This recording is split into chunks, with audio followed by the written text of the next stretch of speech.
ರಾಷ್ಟ್ರೀಯ ಸ್ವಯಂ ಸೇವಕ ಸಂಘಕ್ಕೆ 100 ವರ್ಷ ತುಂಬಿದ ಹಿನ್ನೆಲೆಯಲ್ಲಿ ಶಿಡ್ಲಘಟ್ಟದಲ್ಲಿ ರಾಷ್ಟ್ರೀಯ ಸ್ವಯಂ ಸೇವಕ ಸಂಘದಿಂದ ಸಂಘ ಶತಾಬ್ದಿ ಪಥ ಸಂಚಲನ ನಡೆಸಲಾಯಿತು.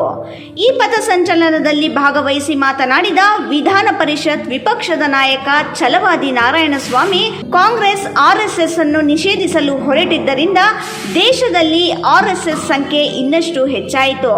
ಇದಕ್ಕೆ ಕಾಂಗ್ರೆಸ್ಗೆ ಅಭಿನಂದನೆ ಸಲ್ಲಿಸುವುದಾಗಿ ಹೇಳಿದರು.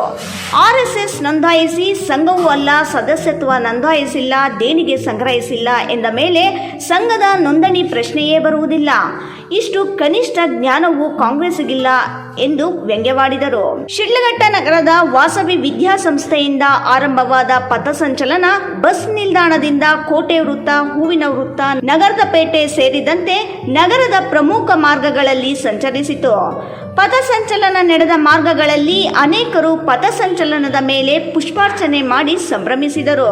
ಭಾರತ ಮಾತೆಯ ಭಾವಚಿತ್ರವಿಟ್ಟ ತೆರೆದ ವಾಹನ ಹಿಂದೆ ನೂರಾರು ಮಂದಿ ಸ್ವಯಂ ಸೇವಕರು ಕೈಯಲ್ಲಿ ಕರ ಹಿಡಿದು ಒಬ್ಬರ ಹಿಂದೆ ಒಬ್ಬರು ಹೆಜ್ಜೆ ಇಟ್ಟು ಶಿಸ್ತಿನ ಸಿಪಾಯಿಗಳಂತೆ ಪಥಸಂಚಲನ ನಡೆಸಿದರೆ ನಾಗರಿಕರು ಅದನ್ನು ಕಣ್ತುಂಬಿಕೊಂಡರು. ಇದರ ಮಧ್ಯದಲ್ಲಿ ಅವರು ಮಾಡಿದ್ದೇನು ಅಂತ ಅವ್ರಿಗೆ ಅರ್ಥವೇ ಆಗಲಿಲ್ಲ.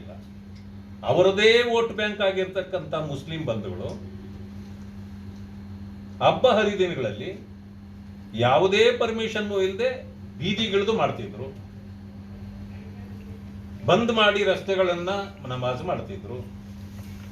ಈದ್ ಮಿಲಾದಲ್ಲಿ ತೋರಣಗಳನ್ನ ಕಟ್ಕೊಂಡು ಕತ್ತಿ, ಬಾಕು, ತಲವಾರುಗಳನ್ನು ಹಿಡ್ಕೊಂಡು ಓಡಾಡ್ತಿದ್ರು. ಇವುಗಳಿಗೆಲ್ಲ ಈಗ ಇದೇ ಸರ್ಕಾರ ಅವರನ್ನು ಅಡಿಕೆ ಕತ್ತರಿಯಲ್ಲಿ ಶಿಕ್ಷಿಸ್ಬಿಡ್ತು.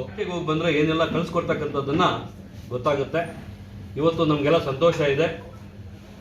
ಒಗ್ಗಟ್ಟಾಗಿ ಎಲ್ಲರೂ ಇವತ್ತು ತಾಳ್ಮೆಯಿಂದ ಏನು ಇವತ್ತು ಪಥಸಂಚಲನ 1 ಗಂಟೆ ಕಾಲ ಮಾಡಿರ್ತಕ್ಕಂಥದ್ದು ಸಂತೋಷ ತಂದಿದೆ.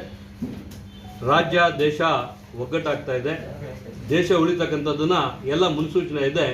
ಹೀಗಾಗಿ ಈ ಕಾರ್ಯಕ್ರಮದಲ್ಲಿ ಪಾಲ್ಗೊಂಡಿರ್ತಕ್ಕಂಥ ಎಲ್ಲ ನಮ್ಮ ಶಿಡ್ಲಘಟ್ಟ ವಿಧಾನಸಭಾ ಕ್ಷೇತ್ರದ ಎಲ್ಲ ಮಕ್ಕಳಿಗೆ, ಯುವಕರಿಗೆ, ಬಂದಿರತಕ್ಕಂಥ ಎಲ್ರಿಗೂ ಧನ್ಯವಾದವನ್ನ ತಿಳಿಸ್ತೀನಿ.